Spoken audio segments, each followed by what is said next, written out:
Muy buenos días a todos. Muchas gracias por venir aquí a acompañarnos a esta mesa en la que vamos a poner de manifiesto pues, la importancia de los entornos para la adopción de tecnologías habilitadoras para las pymes, en este caso concreto en los parques científicos y tecnológicos. El motivo de esta mesa, aprovecho para agradecer al Ministerio de Industria, Comercio y Turismo la invitación a la Asociación de Parques Científicos y Tecnológicos. El motivo de esta mesa, sobre todo, era que explicaros cómo los parques científicos y tecnológicos españoles, pues, sobre todo, se diferencian del resto de emplazamientos o de otros agentes que están involucrados en la innovación y en la creación de la industria del futuro, es la posibilidad de tener en sus entornos espacios para la experimentación y el testeo, que son clave para el desarrollo y la puesta en contacto con las pymes de las tecnologías habilitadoras. Y estos espacios de experimentación y testeo son clave porque la posibilidad de testear y experimentar con estas tecnologías habilitadoras por parte de las pymes en entornos controlados son muy importantes para testear la calidad también de los productos y servicios que estas pymes van a poner en marcha. Además, en estos entornos y en estos espacios de testeo, la colaboración público-privada y la colaboración entre distintos agentes del sistema de innovación se da y es clave para favorecer la transferencia de tecnología, de conocimiento y también la apuesta por la innovación, ya que las pymes constantemente se tienen que poner al día en las demandas cambiantes del mercado. Bueno, no me enrollo más y paso a presentar a los ponentes que tenemos hoy aquí en la mesa. Me acompañan Felipe Romera, que es el director general del Málaga Tech Park. También tenemos a Itziar Epalza, que es la directora general de Parque Tecnológico de Euskadi. Carmen Crespo, que es la responsable del Centro BIT de Menorca, del Parque Balear de Innovación Tecnológica, PARBIT. Y Isaac Pola, que es el viceconsejero de Industria y Transición Justa del Principado de Asturias, en representación del Parque Tecnológico de Asturias. Bueno, pues voy a empezar por ti, Felipe, ya que te tengo aquí al lado, porque también una de las características que tiene el Parque Tecnológico de Málaga es que, debido a su gran extensión, simula lo que puede ser una ciudad. Y me gustaría, Felipe, que empezaras explicándome qué centros de experimentación o qué infraestructura de testeo tienes que recreen precisamente esas condiciones que hacen posible testear tecnologías simulando las condiciones que se dan en una ciudad. Muchas gracias, Sole. Primero, decir muy rápidamente qué es el parque, ¿no? El parque, como decía Sole, es un parque muy grande, tiene 220 hectáreas y va a llegar a 350.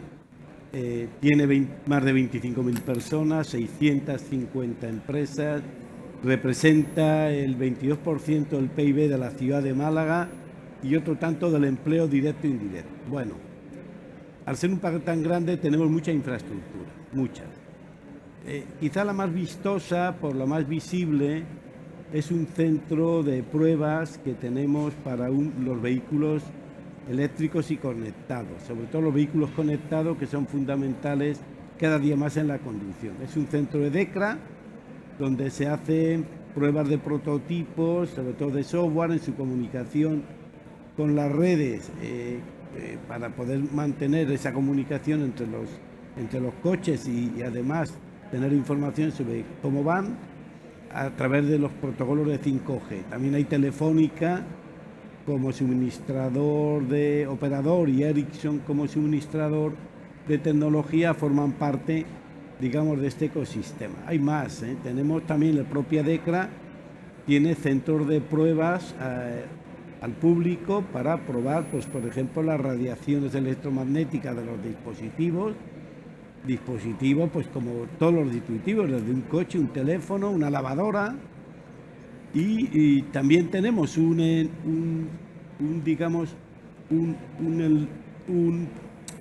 parte del Centro de Supercomputación de España con el ordenador Picasso y también destaca un poco en todos estos elementos lo que podemos decir el Centro de Tecnologías Ferroviarias liderado por ADIF. Son ejemplos en los que de alguna forma distinguen fundamentalmente a los parques científicos y tecnológicos, como decía Sole, sobre otros entornos, ¿no? además de tener empresas, además de tener la universidad, además de tener dentro centros tecnológicos, pues también incubadoras de empresas, también tienen estos entornos que los hacen de alguna forma mucho más, digamos, mucho más desarrollados y mucho más abiertos para la generación de estas nuevas, de estos laboratorios que sirven para utilizarlos como infraestructuras de soporte a las empresas en general.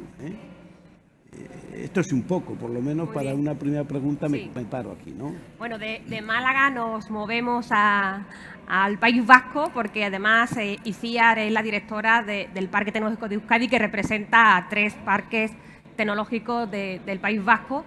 Y bueno, durante los últimos años habéis puesto en marcha en Euskadi muchos centros de demostración y testeo. Pero antes de explicarme en qué consiste y qué ofrecen a las empresas, me gustaría saber, ICIAR, ¿qué os motivó para su puesta en marcha? ¿Fue una demanda de las empresas y qué expectativas tenéis? Bueno, lo primero, muchísimas gracias por invitarnos y darnos la oportunidad. Como ha hecho Felipe, una pequeña introducción. Nosotros, el Parque Tecnológico de Euskadi, se mueve en torno a 7 campus en los 3 territorios, en Vizcaya, Guipúzcoa y Áraba.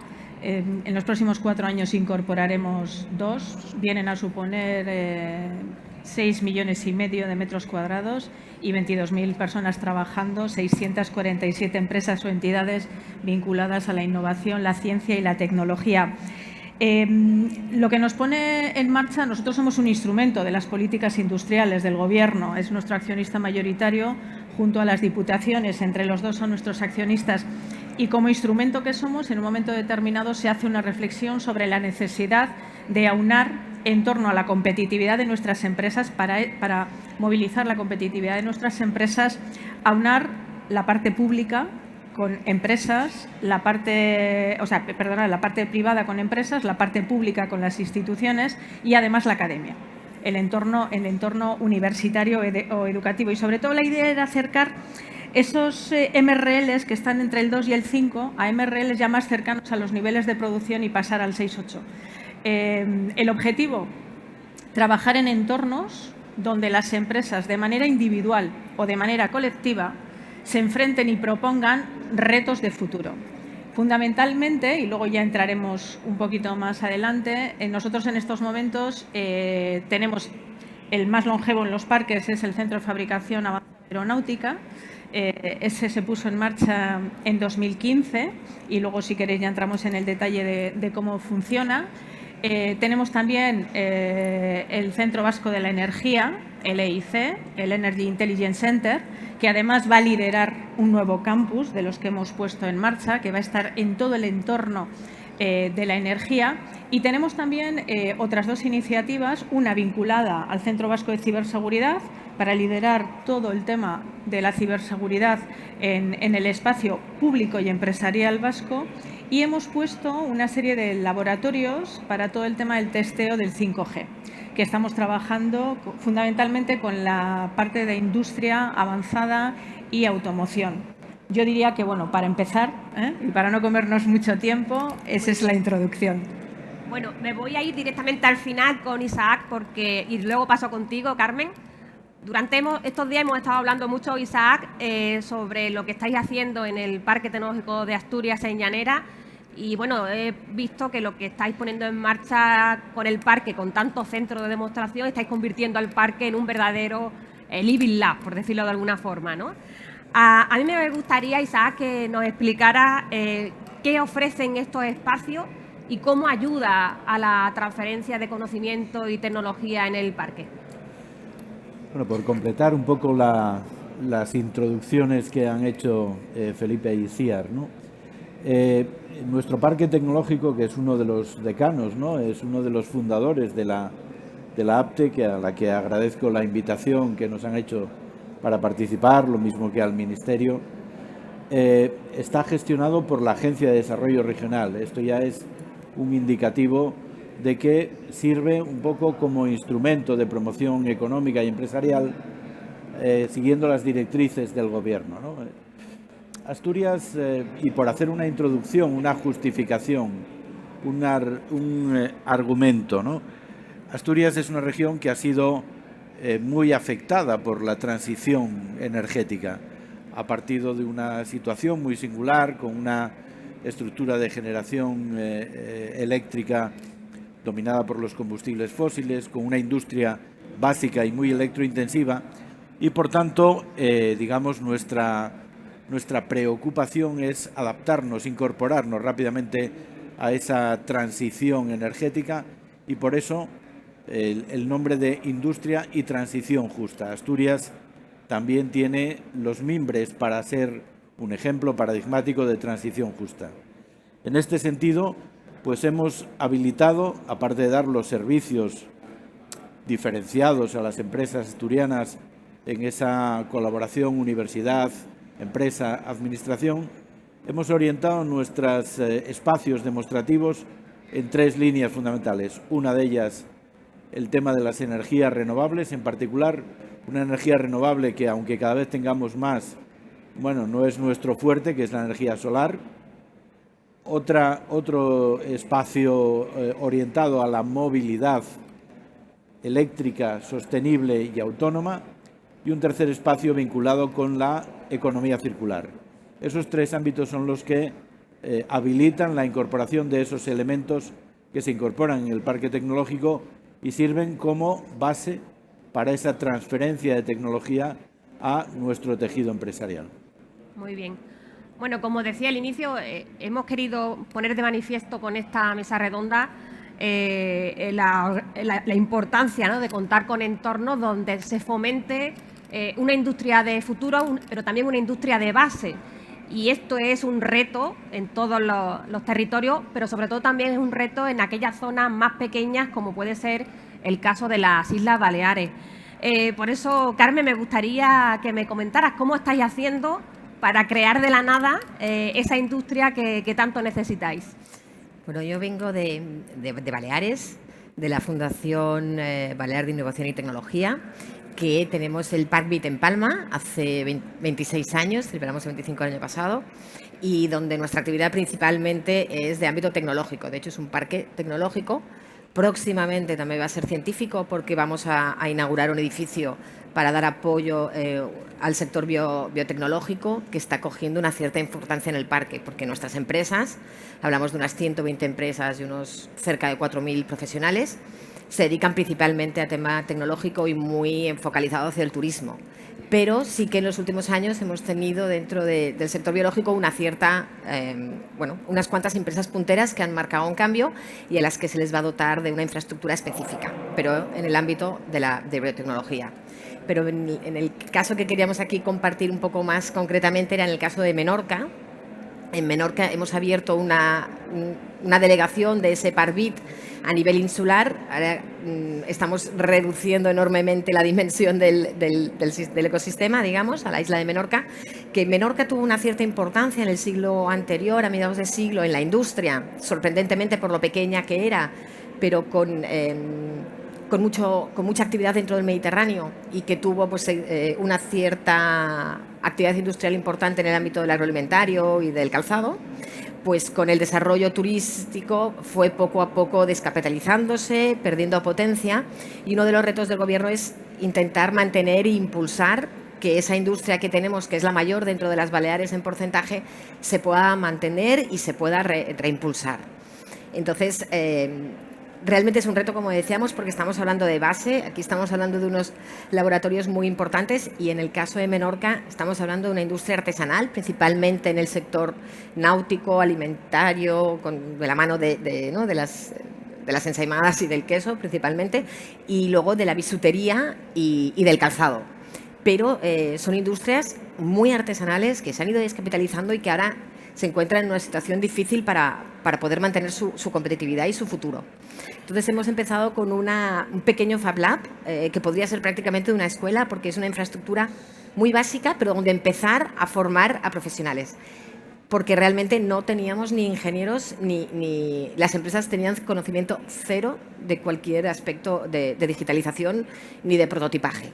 Entonces ha sido un reto el empezar a trabajar. Hemos tenido que principalmente trabajar con institutos y con profesores que sí son ingenieros y que habían conocido un poco mejor estas técnicas y digamos que estamos formando a los formadores para poder luego acceder a las empresas, ¿no? Entonces, durante el último año y medio pues hemos hecho unas 200 horas de formación a profesionales y hemos ido trabajando y atrayendo a las empresas poco a poco para que su personal, bueno, primero sus dirigentes entendieran que las herramientas que les podíamos empezar a ofrecer si se sumaban a nosotros en empezar a utilizar digitalización y prototipaje dentro de las empresas y a su personal, ¿no? Este año hemos conseguido trabajar con 14 empresas para que empiecen a venir a nuestra casa a usar simplemente pues, cosas muy básicas como las impresoras 3D o como una fresadora, una CNC, bueno, ¿no? Esos procesos iniciales, pero vamos de la mano de la universidad, que son nuestros formadores principales que tienen que venir de Mallorca, con ese reto de primero crear conocimiento en la isla para luego ir poco a poco aplicándolo, ¿no? Ahora tenemos a 170 profesionales que han pasado por nuestras instalaciones y que empiezan a aprender y a investigar en estas nuevas tecnologías.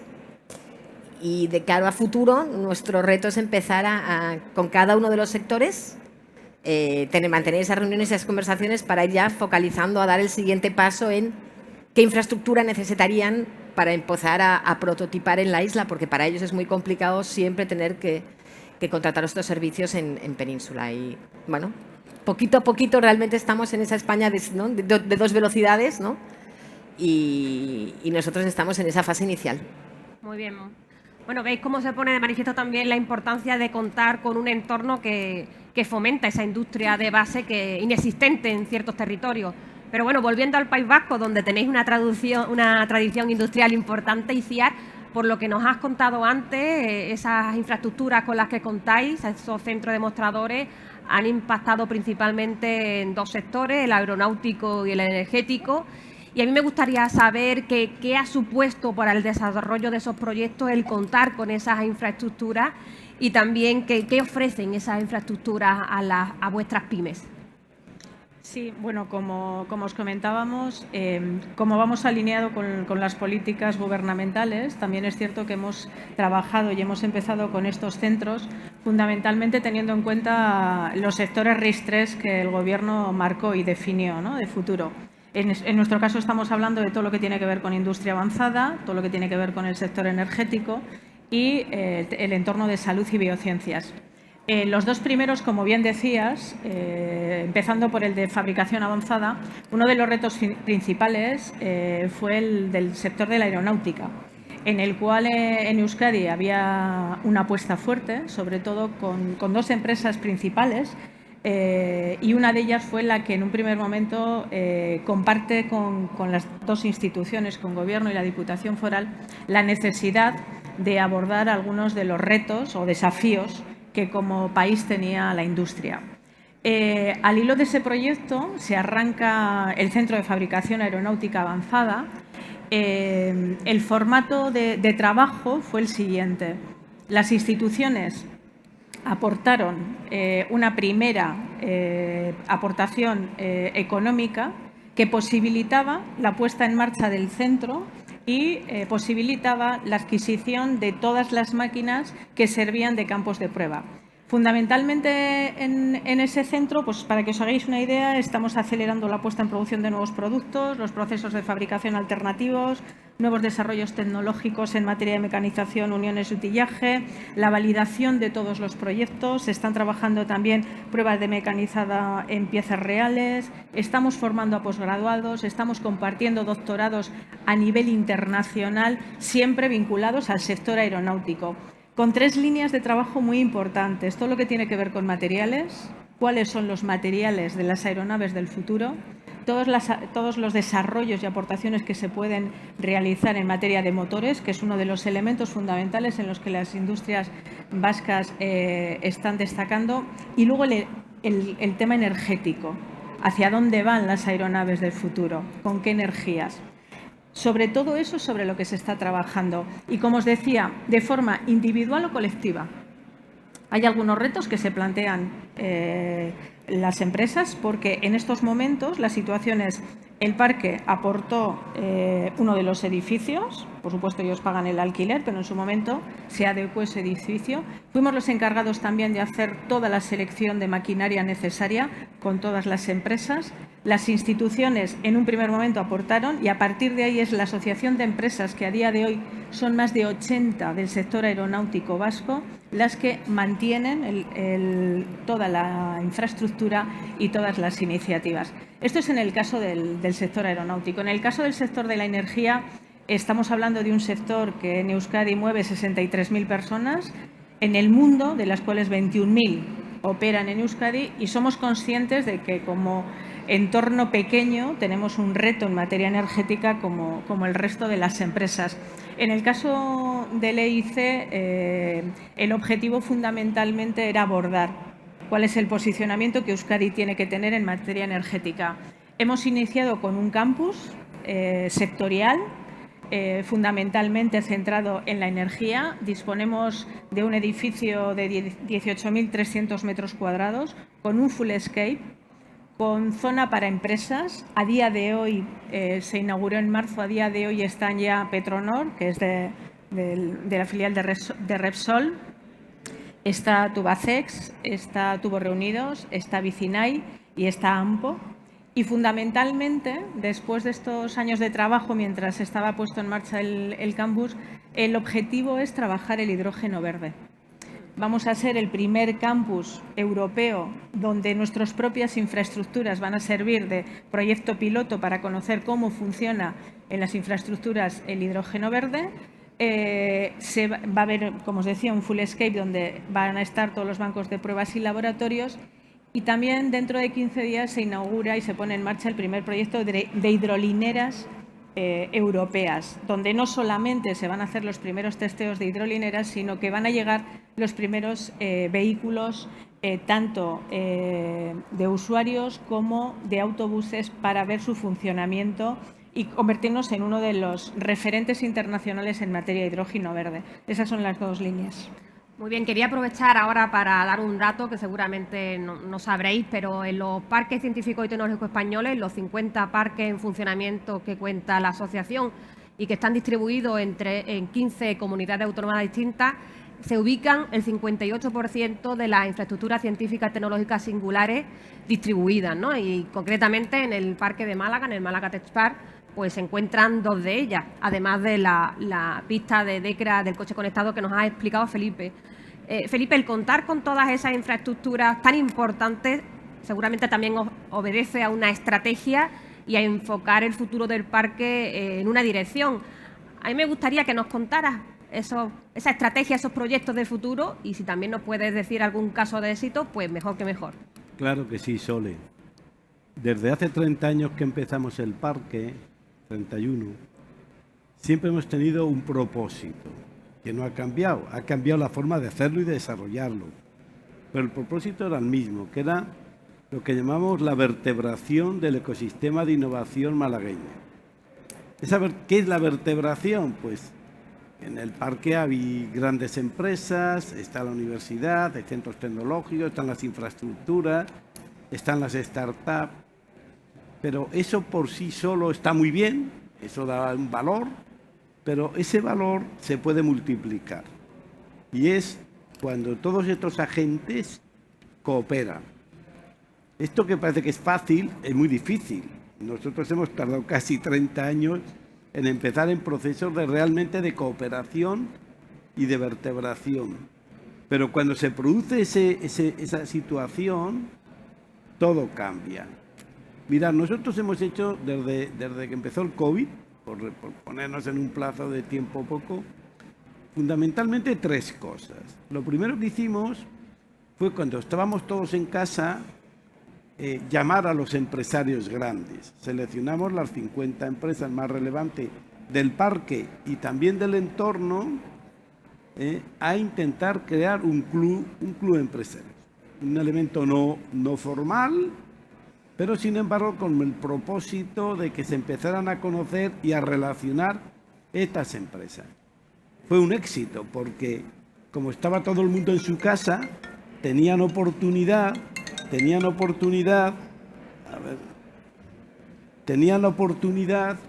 de conectarse por videoconferencia y así lo hicieron.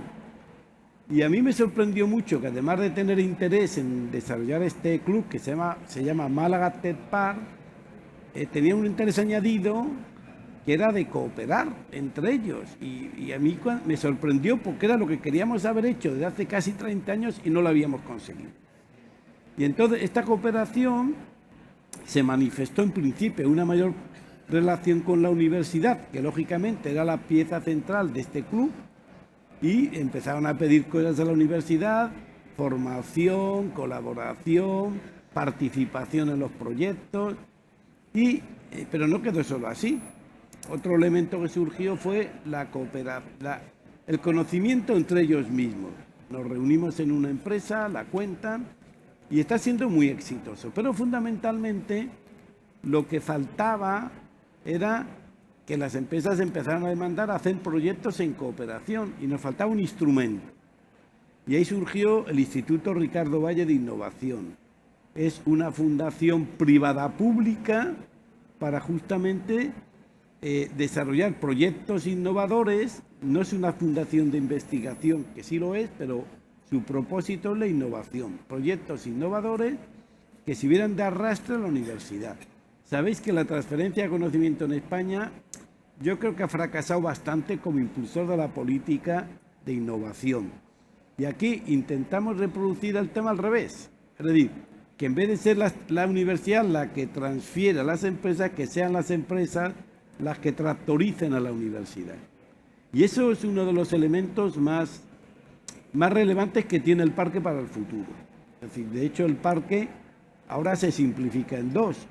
Uno es este edificio de innovación que permite de alguna forma aumentar la innovación, no solo del parque, sino del entorno.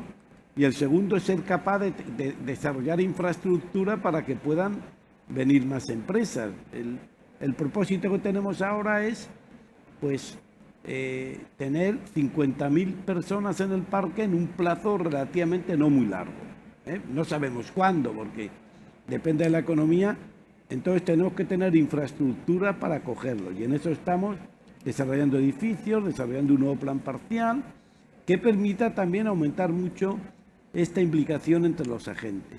Y luego, como complemento a esto, creamos una relación directa entre el parque y la Universidad de Málaga, que llamamos el Digital Eye, que es un observatorio donde las empresas del parque utilizan a la universidad y viceversa alrededor de la transformación digital.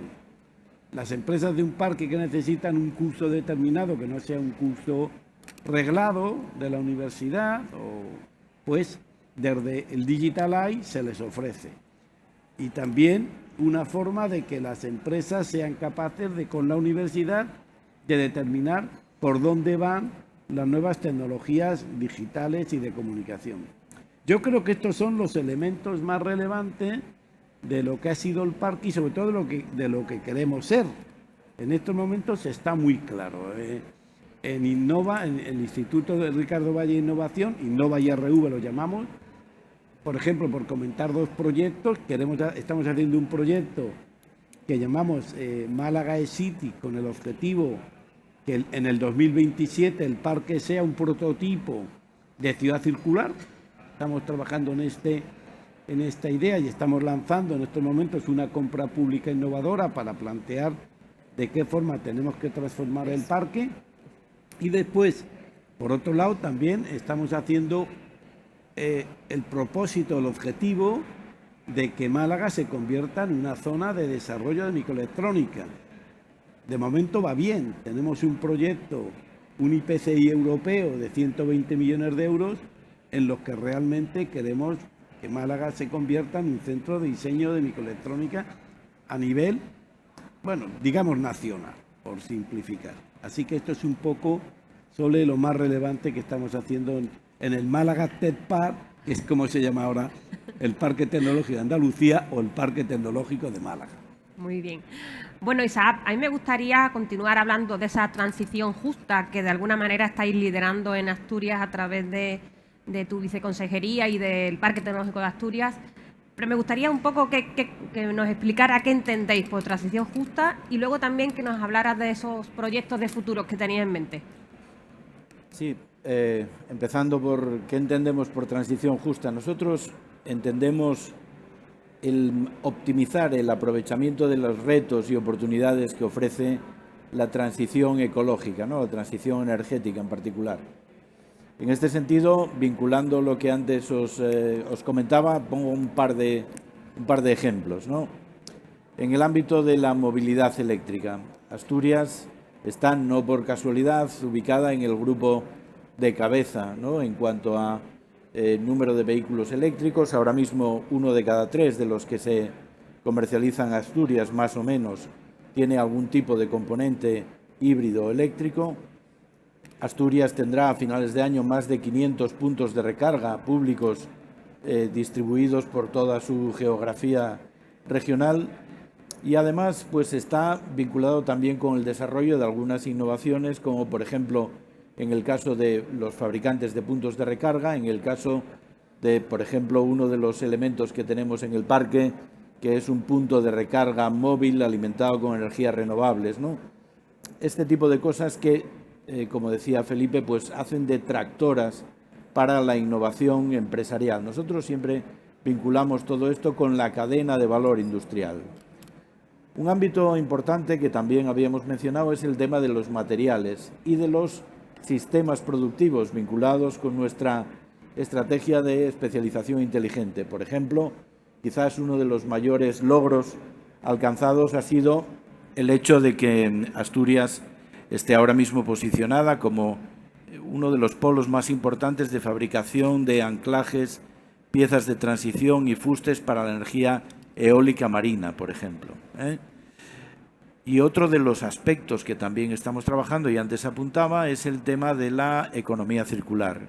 Asturias es una región que tiene una industria básica muy importante. Tiene Arcelor, Asturiana de Zinc, fabricantes de vidrio, quiero decir, gente que, digamos, tiene como subproductos, como elementos aprovechables para otras industrias. Entonces estamos tratando de patrocinar un concepto de simbiosis industrial, una colaboración público-privada, ofreciendo algunas infraestructuras de carácter público que den servicio a ese aprovechamiento de determinados productos por otras compañías, y también en una colaboración entre empresas. El residuo de una puede actuar como alimentación para procesos productivos de otra, ¿no? En ese sentido, como digo, estamos orientando toda nuestra actuación a tratar de aprovechar esos retos, esas oportunidades que ofrece la transición energética. En común con el País Vasco tenemos el tema del hidrógeno verde. Nosotros una de las líneas de actuación a futuro pasa por la aplicación del hidrógeno verde. Nosotros no tenemos un gran potencial de generación renovable, pero sí que tenemos a los mayores consumidores potenciales de hidrógeno verde, como son, ahora mismo están liderando un gran proyecto, el proyecto Haidil. Tenemos a ArcelorMittal y al Grupo Fertiberia, que son dos grandísimos potenciales consumidores de hidrógeno verde. Tenemos un proyecto de EDP, que ahora mismo es uno de los más avanzados en cuanto al patrocinio de la Unión Europea, el famoso Valle del Hidrógeno, el Valle de Aboño, con EDP. Esas son nuestras líneas de actuación a futuro. Y también otra que quisiera mencionar, que es el tema del almacenamiento de energía. El almacenamiento de energía es otra de nuestras líneas de investigación, donde pretendemos habilitar espacios demostrativos que permitan a las empresas implementar esa cadena de valor industrial vinculada a estos desarrollos. Para nosotros es determinante el carácter tractor, ejemplificante y demostrativo que puedan tener estos espacios de demostración tecnológica. Muy bien. Bueno, Carmen, nos ha estado explicando cómo a través del centro del Parvi que tenéis en Menorca estáis incentivando la creación de una industria de base en un espacio donde es inexistente y que estáis empezando por el talento, ¿no? Estáis empezando por ese gran elemento. pero me gustaría, y creo que va a ser ya la última intervención, que nos dijera cuáles son los próximos pasos que tenéis en mente. Empezáis por el talento y ¿ahora qué? Bueno, estamos, evidentemente, como decíamos, estamos en la fase de talento y en trabajar un poco con las empresas. Por un lado, en el Parbit, en Palma, que es donde tenemos la universidad, estamos trabajando con ellos de la mano en fomentar que se haga esa transferencia entre universidad y entre empresas. Desde el Gobierno se están impulsando proyectos donde las empresas pueden pedir ayuda en sus proyectos que estén, en sus problemas y en sus proyectos que estén desarrollando a diferentes equipos de la universidad y financiarlos así. Y entonces se está creando también un pequeño laboratorio, también no es muy grande, pero sí un pequeño laboratorio donde se está hablando más de sensorización, de aplicación de IA y los equipos combinados de la universidad y de diferentes empresas están empezando a trabajar. Y están trabajando más desde el lado de datos, más que desde el lado de industria, como hablábamos, más básica en Menorca. Y de mano también de la universidad, pues estamos intentando que eso se vaya extendiendo por las islas y adaptándolo un poco a cada una de ellas. En el caso de Menorca, pues como yo decía, un poco esas industrias de esos 4 sectores que todavía son muy básicos, pero que necesitan del prototipaje. Estamos intentando trabajar también con esas startups valientes que están en el mundo de la industria, y que sí que están mucho más abiertas y que ven clara el beneficio de la inmediatez de poder desarrollar sus prototipos de forma directa e instantánea en un laboratorio local. Entonces estamos durante estos 2 meses manteniendo reuniones para ver qué infraestructura específica necesitan y a ver si podemos agrupar suficientes empresas como para que sea coherente y razonable realizar la inversión. Y luego también estamos trabajando con Ibiza, para que también poco a poco se vaya sumando a este proceso de digitalización cada uno en su área. En la RIS3 tenemos el sector azul y hablamos del mar, pero también tenemos la parte de industrias creativas, que en la parte de Ibiza pues, pueden tener mucha importancia. Y se está creando también allí un laboratorio que por ahora es más de ámbito industrial, pero que también tiene que empezar a abarcar a esas empresas que son más desde el ámbito de la industria creativa, del sonido, de la imagen y trabajar en ese ámbito. Entonces también estamos intentando hacer una red en que trabajemos todos de una forma más cooperativa y que las empresas de cualquiera de las islas pueda conectar con las que están con nosotros mismos y con las infraestructuras que tienen a su alcance, no solamente en el ámbito insular, sino en el balear, y así poder entre todos, ya que tenemos ese talento emergente, poder compartirlo y exportarlo, ¿no? Y que se puedan utilizar las instalaciones que tenemos, que no son muchas, en cualquiera de las islas de una forma mucho más coordinada. Y ahí es donde vamos avanzando y un poco aprendiendo eso de la mano del sector sobre hacia dónde quieren ir y cómo les podemos ayudar para ofrecerles ese banco de prueba. Muy bien, solamente a modo de conclusiones, espero que esta mesa os haya permitido conocer un poco más de cerca la importancia de los entornos que componen a los parques científicos y tecnológicos, la importancia de los parques de haber aprovechado las oportunidades para dotarse de una infraestructura de apoyo a la tecnología, de apoyo a la adopción de estas tecnologías habilitadoras, también a la adopción de las tecnologías disruptivas y la importancia que tiene todo eso para promover la innovación en una época en la que no estamos despuntando precisamente en ese aspecto, ¿no? Por tanto, ahora más que nunca se hace necesario entornos como los parques científicos y tecnológicos para reducir ese gap en materia de innovación que hay no solamente en Europa, sino también en las distintas regiones que componen nuestro mapa del territorio español.